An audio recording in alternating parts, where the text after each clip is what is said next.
हाँ बेटा, जिन जिन क्वेश्चन के, अभी रुको ना, थोड़ा सा सब्र तो करो। देखो मैं चाहता हूं पहले आप लोग फुल लेंथ पेपर कर डालो, समझ में आ रहा है। अब जब क्या हो जाएगा कि सभी लोग, क्या होगा आपका मतलब एक आपको डिसाइड हो जाएगा, 40 पेपर जब आप कर लोगे ना, जब आप 40 पेपर्स कर लोगे तो आपको पता चल जाएगा कि आपके कौन कौन से टॉपिक्स वीक हैं। फिर आप क्या करोगे, उन चैप्टर्स को पढ़ लोगे और मैं आपको हर चैप्टर के पार्ट टेस्ट डाल दूंगा। समझ में आ गया? क्या डाल दूंगा? पार्ट टेस्ट डाल दूंगा। तो पार्ट टेस्ट में क्या होगा कि जैसे आप इस तरीके से समझना, पार्ट टेस्ट में आपको 10 अप्रैल के अराउंड में आपको डालूंगा पार्ट टेस्ट। तब तक आपके पेपर्स होने चाहिए, तब तक आपके पेपर्स फुल लेंथ होना चाहिए, ठीक है। 10 तारीख को मैं आपको पार्ट टेस्ट डालूंगा।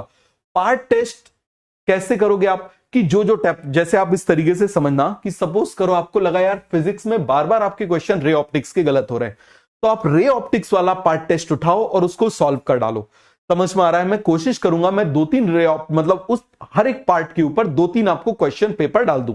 समझ में आ रहा है? अब मान लो आपको लगा यार बार बार आपका जो है अल्कोहल फिनॉल के क्वेश्चन गलत हो रहे हैं, या फिर मान लो आपके बार बार इलेक्ट्रोकेमिस्ट्री के क्वेश्चन आपके गलत हो रहे हैं, तो आप क्या करोगे, आप केवल और केवल इलेक्ट्रोकेमिस्ट्री वाला पेपर आप उठाओगे पार्ट टेस्ट और उसको सॉल्व कर डालोगे। समझ में आ रहा है? आपको बार बार लग रहा है कि यार जूलॉजी में आपका इवोल्यूशन और बायोटेक्नोलॉजी के क्वेश्चन गलत हो रहे हैं, तो आप वो उठा के कर डालोगे। आपको बार बार लग रहा है कि यार आपके क्वेश्चन गलत हो रहे हैं इकोलॉजी के, तो आप इकोलॉजी के क्वेश्चन उठा के कर डालोगे। आपको लग रहा है सेल साइकिल के गलत हो रहे हैं, तो आप सेल साइकिल के उठा के कर डालोगे। समझ में आ रहा है? याद रखना, हर टॉपिक के फुल लेंथ नहीं करने हैं, सॉरी हर टॉपिक के आपको पार्ट टेस्ट नहीं करने हैं, आपको सबका फुल लेंथ करना है। पार्ट टेस्ट उन्हीं का करना है जिसके आपके क्वेश्चन ज्यादा गलत हुए। वो मैं आपको बताऊंगा कि कैसे आप क्राइटेरिया बनाओगे। आप पेपर एनालिसिस करो, पेपर एनालिसिस करने के बाद उसको पढ़ते जाओ। 40 पेपर जब तक ना हो जाए तब तक आप नहीं करना, और उसके बाद में पार्ट टेस्ट भी आपको सारे नहीं करने, जो पार्ट आपका गलत हो रहा है बार बार केवल उसके करना। समझ में आ गया? तो ये सभी को अच्छे से क्लियर हो गया? किसी को इसमें कोई भी डाउट है, कोई भी कंफ्यूजन है तो बोलिए। सर बायोमोलिक्यूल का एनसीईआरटी, बायोमोलिक्यूल का एनसीईआरटी अभी तो मैं आपके पेपर्स और इन सब बनाने में बिजी हूं, तो बायोमोलिक्यूल का एनसीईआरटी भी मैं आपको करा दूंगा, एग्जाम के पहले मैं आपको करा दूंगा।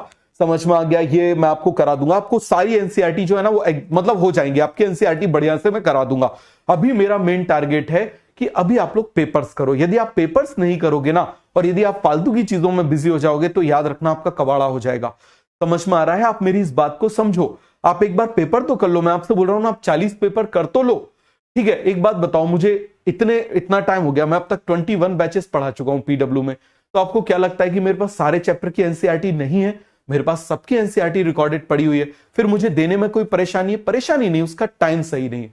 कब किस चीज को कराना है यही सबसे इंपॉर्टेंट होता है, याद रखना। अभी आप लोग 40 फुल लेंथ पेपर करिए, उसके बाद में आप एनसीईआरटी करिए, आपको देखना मजा आ जाएगा, जबरदस्त तरीके से आपको मजा आ जाएगा।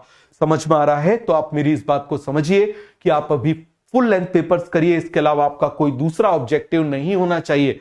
समझ में आ रहा है? और मैं आपको एग्जाम तक आपको गाइड करता रहूंगा कि कैसे आपको पढ़ना है, आपको रास्ता दिखाता रहूंगा। जो लोग मुझे फॉलो कर रहे हैं वो कर सकते हैं, जो लोग जिस किसी और को फॉलो कर रहे हैं तो वो उनको फॉलो करते हुए चले, क्योंकि हर टीचर अपना एक्सपीरियंस लेके आपके साथ में रहता है।